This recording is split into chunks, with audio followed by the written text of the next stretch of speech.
તો નાગપુરમાં જાણીતા અભિનેતા અને અમિતાભ બચ્ચનની ફિલ્મ જૂનમાં મુખ્ય ભૂમિકા ભજવનાર પ્રિયાંશુ ક્ષત્રિય ઉર્ફે બાબુ છત્રીની ક્રૂર હત્યા થઈ છે। મધ્યરાત્રિએ નારા વિસ્તારમાં તેની જે વાયરથી બાંધેલી હાલતમાં લાશ મળી આવી હતી, જ્યાં પ્રાથમિક તપાસમાં જાણવા મળ્યું છે કે આરોપી ધ્રુવ સાહુ તેને ઘરેથી લઈ ગયો હતો અને ત્યારબાદ આ ઘટના બની હતી।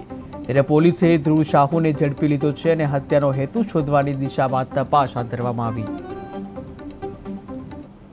च्या दरम्यान आपल्याला एक कंट्रोलला कॉल प्राप्त झाला की नारामध्ये एक जखमी इसमाला वायरने बांधून तो जखमी आहे। त्याप्रमाणे नाईट ऑफिसर तात्काळ तिथे गेला असता एक जखमी मुलगा म्हणजे मुलगा होता, त्याला वायरने बांधला होता। त्याच्या अंगावरती भरपूर चाकूसारख्या धारदार शस्त्राचे व्रण दिसत होते।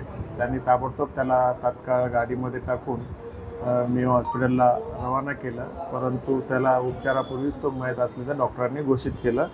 सदर इसमाची माहिती घेतली असता सदरचा जो मयत आहे तो रेकॉर्डवरील गुन्हेगार प्रियांशू उर्फ बाबू छत्री असल्याचं आमच्या लक्षात आलं। त्याप्रमाणे आम्ही त्यांच्या घरच्यांशी संपर्क साधला असता घरच्यांच्या म्हणण्यानुसार त्याला काल रात्री ध्रुव साहू नावाचा मुलगा त्याच्यासोबत त्याला रात्री 10:30च्या दरम्यान घेऊन गेला होता। त्यावेळेला बाबू छत्री हा खूप नशेत होता आणि त्याच्यानंतर आज सकाळी त्यांना माहिती पडलं की त्याला मारलेलं। त्याप्रमाणे बाबू छत्रीची बहीण शिल्पा छत्री हिच्या तक्रारीवरून मर्डरचा गुन्हा दाखल करण्यात आरोपी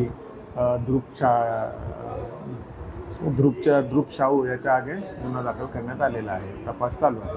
आरोपी किती याच्यामध्ये काय याच्यामध्ये सध्या स्थितीत आरोपी एकच दिसून आलेला आहे। पुढे तपास चालू आहे, त्यामध्ये कोण नवीन निष्पन्न झाला तर बघतोय।